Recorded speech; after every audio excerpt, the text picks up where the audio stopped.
Assalamualaikum warahmatullahi wabarakatuh. Bismillahirrahmanirrahim. Alhamdulillahirrabbilalamin. Wassalatu wassalamu ala sayyidina Muhammadil amin wa ala alihi wa sahbihi ajma'in, amma ba'du. Yang terhormat selaku pengasuh Pondok Pesantren Zainul Hasan Genggong, yakni Kiai Haji Muhammad Hasan Mutawakkil Allah SHMM. Yang terhormat Rektor Universitas Zainul Hasan, yakni Bapak Dr. Abdul Aziz Wahab BMAG. Yang terhormat Kaprodi PGMI, yakni Bapak Dr. Haji Firdaus Ainul Yakin MPDI, dan yang terhormat dosen pengampu mata kuliah evaluasi pembelajaran DMI, yakni Ibu Nur Fatimah MPD, dan kepada kedua orang tua yang telah mendukung saya serta semua teman-teman yang berbahagia. Nah, sebelum memulai pembahasan pembelajaran, perkenalkan, nama saya Nurul Laili dari Prodi PGMI semester 4B Fakultas Tarbiyah. Di sini saya akan membuat tugas dalam bentuk video untuk memenuhi tugas UAS mata kuliah evaluasi pembelajaran DMI dengan judul penilaian proyek. Nah, simak videonya ya. A few moments later. Nah, di sini saya mempunyai sebuah peta konsep yang berjudul penilaian proyek. Nah, untuk pembahasan yang pertama yaitu konsep penilaian berbasis proyek. Nah, penilaian berbasis proyek adalah proses penilaian yang dilakukan melalui pemberian tugas berupa proyek yang harus dikerjakan peserta didik dalam jangka waktu tertentu. Nah, proyek tersebut dapat berupa kegiatan merencanakan, mengumpulkan informasi, mengelola data, menghasilkan suatu produk hingga mempresentasikan hasilnya. Nah, melalui penilaian proyek, guru tidak hanya menilai hasil akhir, akan tetapi juga menilai proses yang dilakukan siswa mulai dari tahap perencanaan, pelaksanaan, hingga penyelesaian proyek. Nah, tujuan penilaian proyek yang pertama yaitu menilai kemampuan siswa dalam menerapkan pengetahuan yang telah dipelajari. Yang kedua yaitu mengembangkan keterampilan berpikir kritis dan kreatif. Yang ketiga yaitu melatih kemampuan bekerja sama dan berkomunikasi. Dan yang terakhir yaitu menumbuhkan rasa tanggung jawab dan kemandirian. Untuk pembahasan yang kedua yaitu prinsip dan karakteristik penilaian proyek. Nah, penilaian proyek itu harus memenuhi beberapa prinsip. Yang pertama yaitu harus valid. Nah, penilaian itu benar-benar mengukur kemampuan yang ingin dicapai. Yang kedua yaitu harus objektif, karena penilaian itu dilakukan berdasarkan kriteria atau rubrik yang jelas sehingga tidak dipengaruhi oleh penilaian subjektif guru.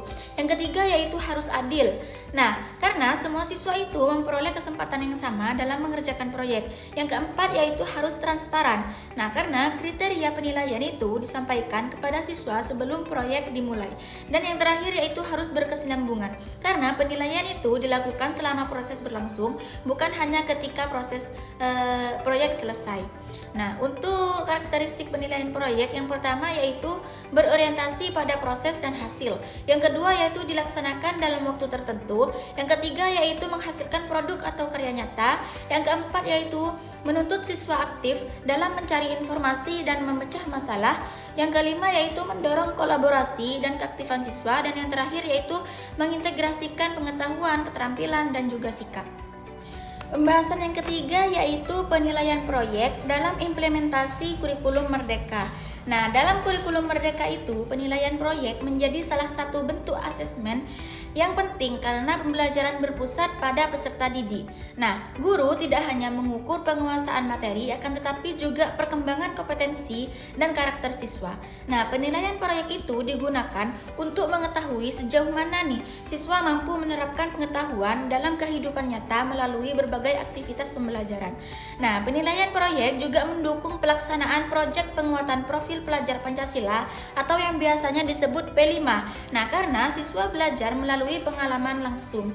Nah, guru biasanya menilai beberapa aspek. Yang pertama yaitu perencanaan proyek, yang kedua yaitu proses pelaksanaannya, yang ketiga kerjasamanya, yang keempat kreativitasnya, yang kelima kemampuan memecahkan masalahnya, yang kelima presentasi hasilnya, dan yang terakhir yaitu produk akhirnya. Untuk pembahasan yang terakhir yaitu kelebihan dan kelemahan penilaian proyek pada kurikulum Merdeka. Nah, untuk kelebihannya yaitu yang pertama membuat pembelajaran lebih bermakna karena berkaitan dengan kehidupan nyata. Yang kedua yaitu harus melatih kemampuan berpikir kritis dan kreatif. Yang ketiga yaitu mengembangkan kemampuan bekerja sama. Yang keempat yaitu meningkatkan komunikasi dan rasa percaya diri siswa. Yang kelima yaitu menumbuhkan tanggung jawab dan kemandirian. Yang keenam yaitu mengembangkan kemampuan memecahkan masalah. Yang ketujuh yaitu memberikan gambaran kemampuan siswa secara lebih menyeluruh dibandingkan tes tertulis. Nah, sedangkan kelemahannya yaitu yang pertama membutuhkan waktu yang relatif lebih lama. Yang kedua yaitu guru memerlukan persiapan yang lebih matang dalam menyusun rubrik penilaian. Yang ketiga yaitu penilaian dapat menjadi subjektif jika tidak menggunakan indikator yang jelas. Yang keempat yaitu sulit diterapkan pada kelas dengan jumlah siswa yang sangat banyak. Yang kelima yaitu membutuhkan biaya atau sarana tertentu sesuai jenis proyek.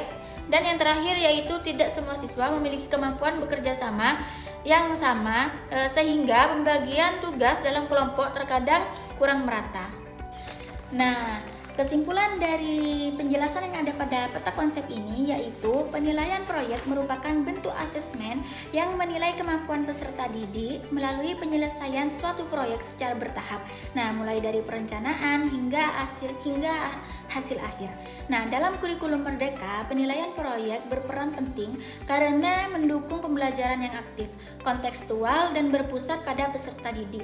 Nah, meskipun memiliki beberapa kelemahan, penilaian proyek mampu memberikan gambaran yang lebih komprehensif mengenai pengetahuan, keterampilan, dan sikap siswa sehingga sangat relevan untuk mencapai tujuan pembelajaran abad ke-21. Mungkin hanya itu yang bisa saya berikan.